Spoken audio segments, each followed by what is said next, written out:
오늘은 아마 저도 이야기를 좀 많이 하게 될 것 같습니다만은 리틀 자이언트라는 말이 있죠. 이런 걸 갖다 우리가 이제 형용모순이다 이렇게 말을 하기도 하는데, 오늘 제가 모신 분은 제가 평범한 영웅이라고 이렇게 표현하고 싶은 분이에요. 예.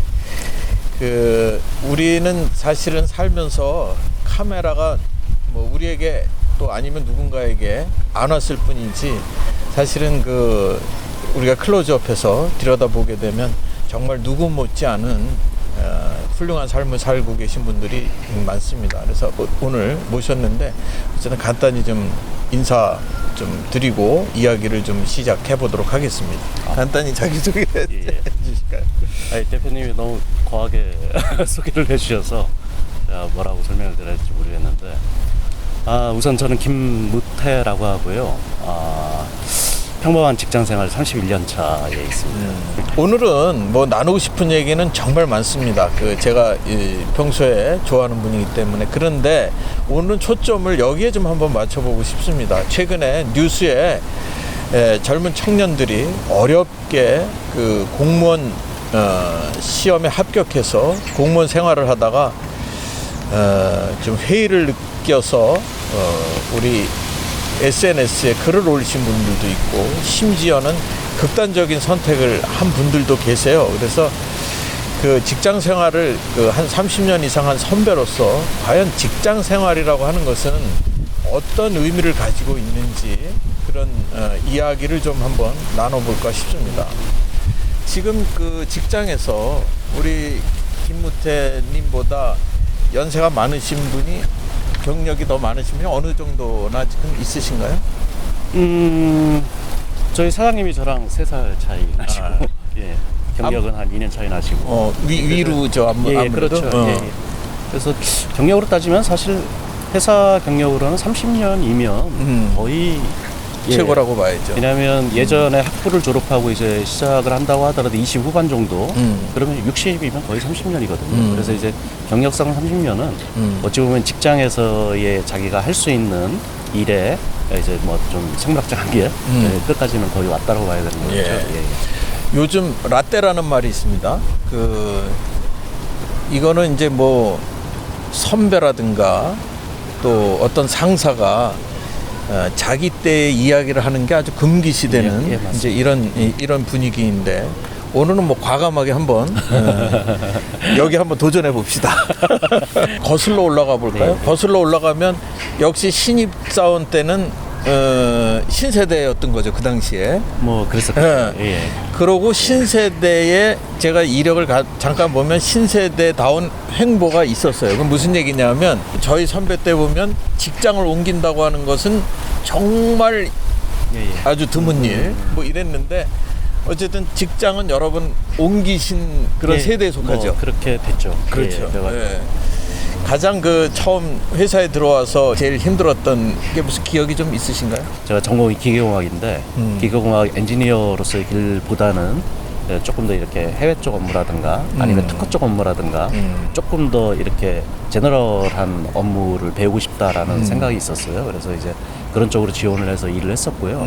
업무적인 만족도는 있었는데 제가 좀 덜 벗겨졌다고 해야 되나? 그러니까 이제 학교 때 가졌던 그 세계관, 뭐 이런 부분들이 회사에 와서 일단은 표현을 못하고, 표현을 하더라도 이제 일정 정도의 충돌은 이렇게 좀 감수 내지는 감안을 해야 되고, 네. 이런 것들이 이렇게 하나씩 둘씩 겹치다 보니까 내가 여기서 계속, 그러니까 더 길게는 잊지 못하겠다. 언젠가는 간들 거 조금 빨리 간다는 게 낫지 않나?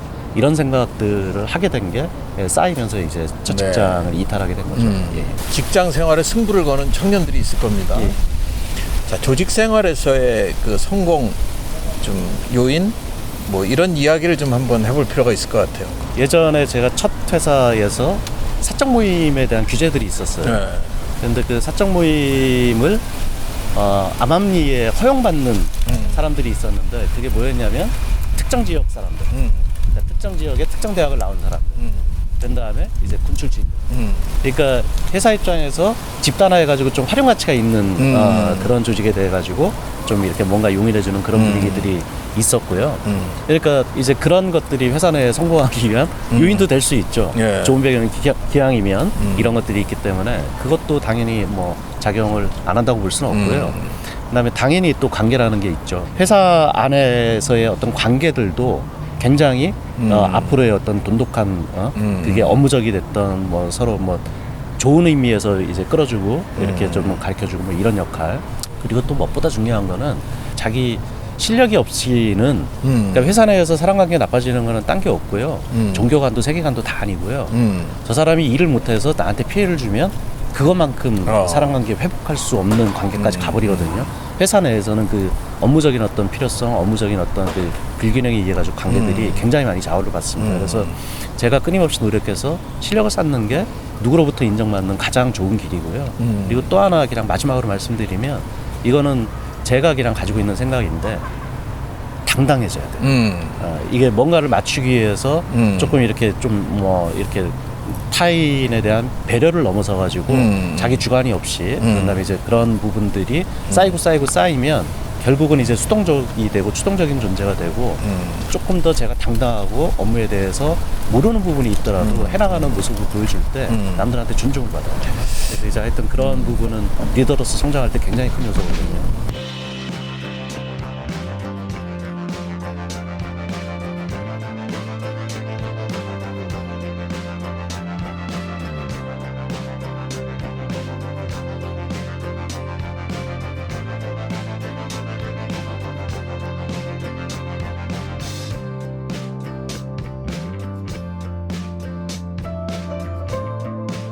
지금 사실 오늘 모신 거는 직장 생활을 잘하신 또 사례로 모시긴 했지만 거꾸로 그렇습니다. 예, 거꾸로 야 나도 후회되는 게 많다.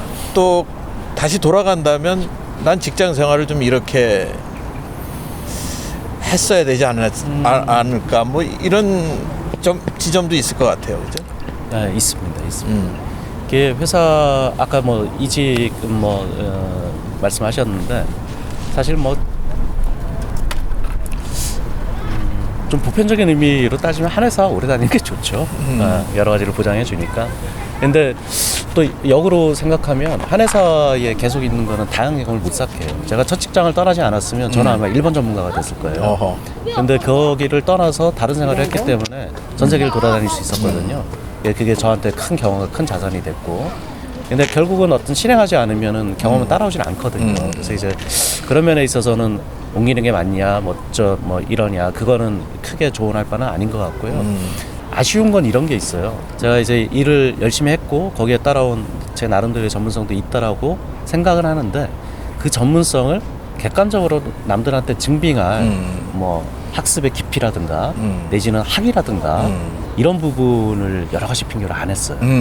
그래서 이제 제 커리어 측면에서는 해외는 많이 다녔지만 주재원 생활을 못 해본 거 가장 아쉬운 부분인데 이제 그런 건 뭐 기회가 안 오면 못 하는 거잖아요.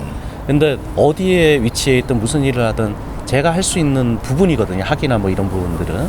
그래서 저도 이제 학사에 멈춰 있고 근데 학사가 이제 기계학사이기 때문에 기계공학사이기 때문에 사실 제가 했던 일하고는 상관이 없거든요. 그래서 제가 이제 꾸준하게 30년 동안 해왔던 일을 조금 더 전문적으로 뒷받침할 수 있는 그리고 깊이를 좀 더 해줄 수 있는 학위라든가 그 조금 더 전문적인 영역에서 학습이라든가 이런 부분을 좀 못해서 그게 지금은 좀 많이 후회도 되고 그러니까 조금 더 제가 업그레이드 제 뭐 어떤 포지셔닝을 업그레이드 하는데 좀 제약 요인으로 작동을 하고 있어서 혹시라도 참조가 되신다면 그런 부분은 좀 더 하시는 게 자기 개발 뭐 이런 얘기네. 그리고 학위로서 좀 전문화시키는 것도 굉장히 중요하고 남에게 좀 어쨌든 증명할 수 있는 객관적인 그렇죠. 그래야 또 이제 만나보고 말도 할 수 있는 기회가 생기기 때문에 아까 우리가 세대 얘기로 이제 처음 시작을 했는데 지금 젊은 세대들과 좀 같이 호흡하기 위해서 직장 내에서 뭘 가장 조심하시고 뭘 가장 노력하고 계세요? 일단 저기 회식에 카드만 주고요.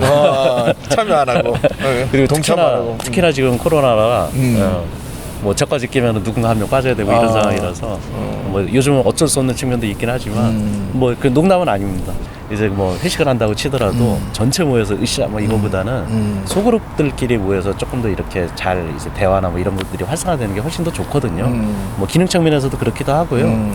그래서 사실 제가 끼면 제 위주로 말이 돌아갈 수밖에 맞아요. 없어요. 맞아요. 그렇게밖에 저도 사장님 모시고 뭐 식사를 하게 되면 제가 옆에 있게 되고 이제 다른 직원들은 빠지게 되거든요. 그러니까 이제 그런 부분들 좀 조심하고 있고요. 그리고 뭐 이것도 며칠 전에 생긴 예인데 저희 그 신입 들어온 직원이 이제 다음 주에 출근을 해야 되는데 그 지난주에 이제 저희 공장장을 시켜서 축하한다고 전화하고 그다음에 이제 뭐 맨날 며칠 몇 시까지 와라고 해라 그랬더니 이 친구가 통화하고 난 다음에 저한테 이제 얘기를 해주는데 몇 시까지 오시라고 안내를 했더니 예 노력하겠습니다 노력해보겠습니다 라고 얘기하더라고. 괘씸하다는 식으로 얘기를 하더라고요. 그래서 제가 그 친구랑 나눈 얘기가 뭐 저도 잘하는 건 아니지만 그 친구는 저랑 이제 그 공장장 그 친구는 저랑 2살밖에 차이 안 나거든요. 그래서 걔네도 화법을 이해를 해야 된다. 그리고 걔가 너처럼 이렇게 간극이 굉장히 뭐 나이가 30살 차이가 나는데 그러면 공장장이고 직접적인 지휘를 받아야 되는 너한테 잘 보여야 되겠냐 안 보여야 되겠냐 무조건 잘 보여야 되는 사람인데 걔가 무슨 거기다 말을 실수했으면 모를까 어떤 의도를 가지고 한 말은 절대로 아닐 것이기 때문에 네, 이해를 그런 하고 경우가 들어야 된다. 많습니다. 이해를 하고. 그래서 저도 사실 말을 나누다 보면 서운할 때가 좀 얘네들이 표현을 이렇게밖에 못하나? 맞아요. 중요한 대목이라고 네. 봅니다. 왜냐하면 이 탈북민들이 쓰는 말 중에 예. 일 없습니다. 이렇게. 예. 이거가 괜찮습니다와 같은 의미인데 그걸 들을 때 이쪽에 우리들은 굉장히 기분 나빠하거든요. 어쨌든. 맞아요. 예. 이제 그래서 그 마음은 그렇지 않은데 쓰는 지금 언어가 달라진 것 때문에 굉장히 오해를 하는 경우도 많죠. 그러니까 절대로 그럴 리가 없는 상황과 정황에서는 그 사람이 왜 그렇게 표현했는지 조금 더 이해를 하려고 접근을 해야. 근데 이거는 뭐 동료들 간에도 다 마찬가지인 것 같아요. 근데 특히 젊은 친구들은 저희랑 뭐 사고, 경험, 화법 이런 게 굉장히 많이 다르기 때문에 이제 뭐 그렇게 볼 수밖에 없죠. 오늘 뭐 말씀을 나누시면서 같은 공감을 하셨을 거라고 보시는데 우리 그 세상에 대한 고민이 많은 우리 청년들 아마 그 연락을 하시면 정말 막걸리 한 잔 사주시면서 좋은 얘기 많이 해주실 형님 같은 분입니다. 그렇게 연락 오면 또 도움 주실 거예요. 뭐 막걸리 충분히 가능하고요. 네. 사실 오늘 휴일에 이 촬영을 좀 진행을 했습니다. 이렇게 시간 내주셔서 대단히 고맙습니다. 감사 말씀드리겠습니다. 제가 감사합니다. 예. 네.